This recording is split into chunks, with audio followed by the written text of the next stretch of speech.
Bienvenue dans ce podcast Récupérer son ex. Aujourd'hui, je vais partager avec vous une expérience en coaching pour toutes les personnes qui ne savent pas comment se positionner.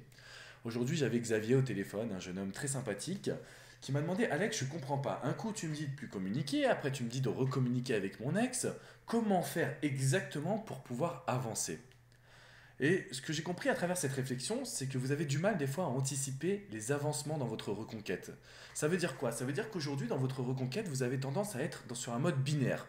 Je fais un silence radio, je fais une lettre manuscrite, mais derrière, je ne sais pas quoi faire d'autre. Et pourtant, une reconquête, elle est toujours évolutive. Si vous voulez réellement récupérer votre ex, ce qu'il faut que vous soyez capable de faire, c'est de travailler sur l'évolution de votre reconquête. Vous allez passer par une phase de distance, mais c'est pour mieux communiquer par la suite. Cette communication, elle aura pour but de montrer une complicité, mais toujours pas de sentiment. Ne montrez pas que vous voulez récupérer votre ex. Une fois que vous avez mis en place la complicité, on va passer au rendez-vous en face à face. Les règles du rendez-vous en face à face ne sont pas les mêmes que celles dans la communication pour recréer la complicité. Donc vous devez voir cette reconquête comme un escalier. Il y a des étapes, des marches à monter, et selon chaque marche, il y a des règles précises.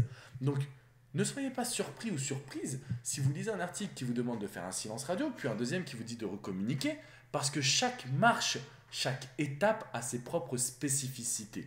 Si vous voulez aujourd'hui récupérer votre ex, il faudra faire preuve de patience, mais surtout de capacité à vous adapter à la situation. Vous ne devez jamais à la fois vous mettre en demande, mais vous ne devez surtout pas ne pas comprendre ce que vous devez faire sur l'instant présent. Parce que si vous paniquez, alors oui, il va y avoir une rupture qui va se confirmer. Par contre, si vous avez confiance en vous, que vous êtes capable de mettre en place des actions en fonction du comportement de votre ex, mais également de votre reconstruction, on a toujours ces deux indicateurs qui sont importants. Votre reconstruction et puis le comportement de votre ex. Et à partir de cet instant-là, on détermine une stratégie. Stratégie évolutive qui va évoluer et donc changer avec le temps et surtout avec les étapes par lesquelles vous allez devoir passer. Je tenais vraiment à faire ce podcast pour vous accompagner au mieux.